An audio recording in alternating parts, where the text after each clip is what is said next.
लड़का या लड़की किसका तालीम याफ्ता होना ज़्यादा ज़रूरी है। अगर तुम एक लड़के को तालीम दोगे तो सिर्फ़ एक फ़र्द को तालीम दोगे, और अगर एक लड़की को तालीम दोगे तो गोया एक ख़ानदान को तालीम दोगे।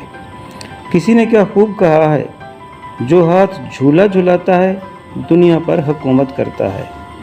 हकीकत में बच्चे के लिए सबसे पहला और सबसे ज़्यादा अहम मकतब माँ की गोद है। बचपन में बच्चों में असर पजीरी का मादा ज़्यादा होता है।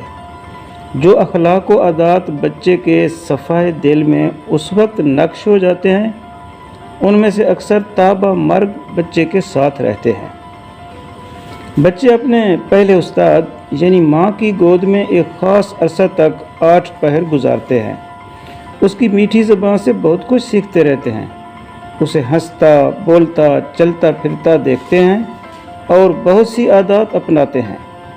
अगर माँ पढ़ी लिखी होगी तो शुरू ही से बच्चा अच्छे अखलाक व आदाब सीखेगा। एक रोमन कैथोलिक पादरी ने कहा था, बच्चे को 7 बरस तक हमारे पास छोड़ दो, फिर उम्र भर अपने पास रखो। यानी उस उम्र में जो तालीम व तरबियत बच्चे को हम देंगे वो क़यामत तक मिटने वाली नहीं। इस बात से ये बात साबित होती है कि आज की बच्चियां जो कल माएँ बनने वाली हैं, उनकी तालीम व तरबियत अज़ हद ज़रूरी है।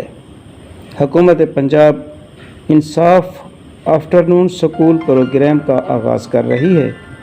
प्राइमरी के बाद जिन वालिदैन के बच्चे बच्चियां घर बैठ गए हैं, मेरी उनसे गुजारिश है कि वो अपने बच्चों को मुतलका स्कूल में भेजकर बच्चों को उनका फितरी हक़ दिलाए और बच्चों को ज़ेवर तालीम से आरास्ता करके दुनिया और आखिरत में कामयाबी हासिल करें।